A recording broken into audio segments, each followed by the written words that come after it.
Okay, so we have just a little bit of time here, and I just want to really thank everybody else while he's getting set up. Amazing presentations. Thank you so much for being here. We'll try to make this quick. The challenge is we are last. We are the last presentation, which is great. You are not. No, we're not. Nope. Oh. But we're going to be talking about sleep. So if you guys make it to the next presentation, that'll be good.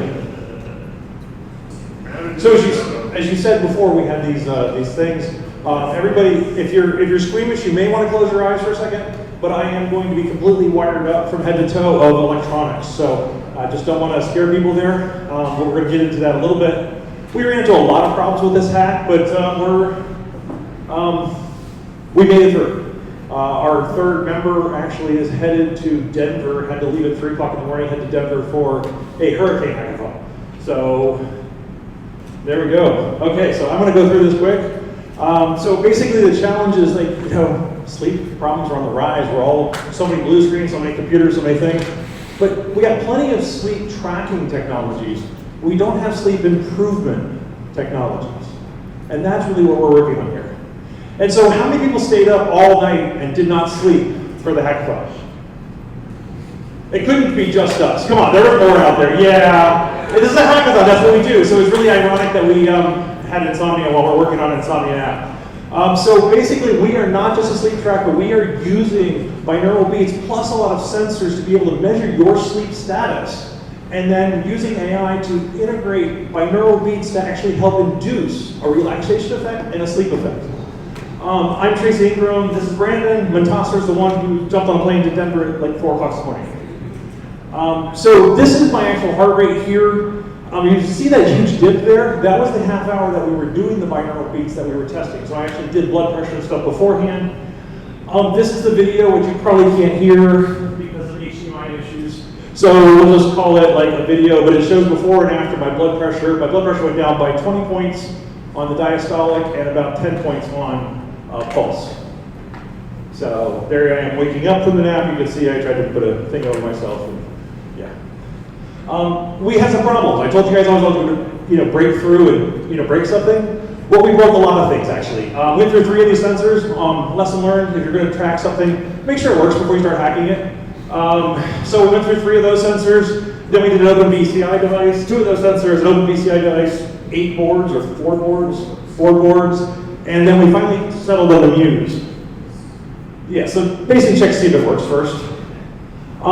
This right here is lessons learned. We used OpenAI to do medical advice after you had high blood pressure or if you had certain conditions, and we kind of said that's probably not a good idea. There's audio there, but you can't hear it, so we'll just get fun. But basically, right now, sleep apnea market is about 8 billion people by 2028. And if you look at it, we're actually almost $411 billion a year from basically sleep deprivation, people making mistakes, people not showing up to work. Okay, so what we want to do is help extend your life. Our growth strategy is a SaaS model. How does it work? We got a big data backend on Google Cloud, Mongo, Azure, OpenALMs, Canva, a few other things, future developments, and so the design process. So this is a part of our design process. We have the BCI here. He's going to place that on his forehead, and then also we have other sensors as well here too that we plug in here. And then this will basically send us a signal here, and then we should be getting some serial plotters here, and then also we have BCI should be on his head, and then that will be able to find the BCI and then also display it here, and then also from that we have our website here. This is the first website. This is the dashboard, but we also have the main Insomnia website here that basically goes and explains everything that we did, and yeah, that's pretty much. Okay. And sales are live now with Stripe, and you can pre-order now. And any sales praised today will get free tickets to Spring Technology Festival and the binaural beats that we use to get money to relax. Oh, also, this uses felt, by the way. So yeah. We're going to pass it to the judges for questions now. So what portions of this were implemented starting yesterday at noon, the official start time of the hackathon? Everything. Everything. Everything. So, I mean, how much of this, okay, so you're using off-the-shelf parts then? Correct. So, all right. Either that or we try to hack them, which we should. We Okay, had so- the solution to hack it. All right, off-the-shelf software, but what about the software solution? Has everything that you're showing here been implemented starting yesterday at noon? I'm gonna say basically no. For the fact is that we have the Mongo connectors, but everything wasn't connected because we're trying to focus on getting the actual BCI working. That was our Right. main goal, because that's what we wanted to show off, since that's what we kind of, our main idea yesterday was, but that failed, so we kind of just, headstrong kept going on, and we weren't able to get everything that we wanted to actually implemented, but we do have a lot of those cloud connectors and everything, all of that is there. So we also have the actual raw data coming out, and that's what we have as well. But it's fairly simple to just take that, place it into a cloud service.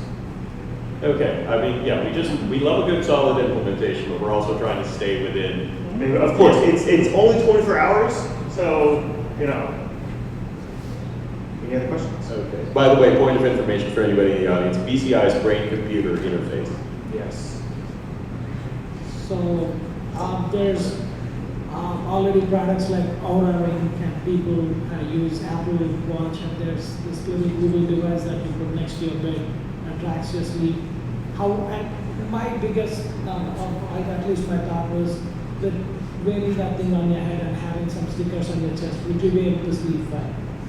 Exactly. I think we actually have a partner that's looking to implement sleep tracking into their device. That's one of the reasons I was interested in doing this.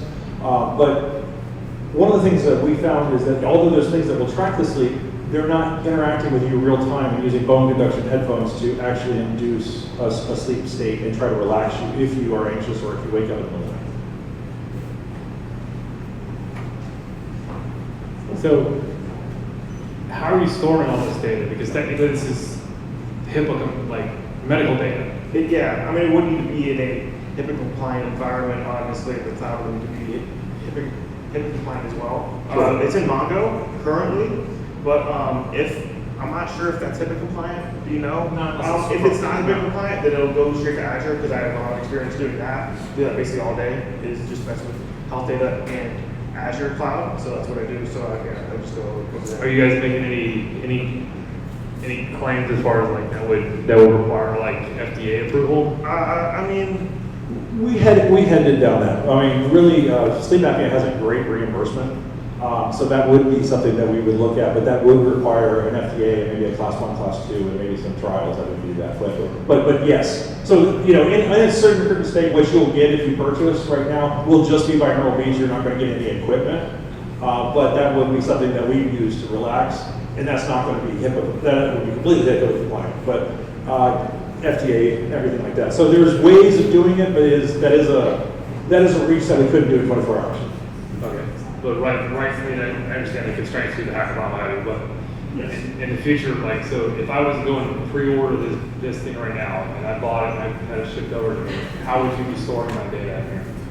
Right. So right now on the back end, so this website's done in Canva. The other website's done in Go High Level, and Go High Level has SSL and has HIPAA compliance built into it. But right now, all we're doing is grabbing your name and email address, and I'm going to give you a link to the binaural beats. And I'm going to give you a link in a free VIP ticket to the Spring Technology Festival. So if you pre-order right now, that's what you're really getting. You're not getting equipment, you're not getting this. You're getting just the binaural beats. Okay. Thank And you. that's in the terms and conditions. Thank you. All right, thanks. Thanks, guys.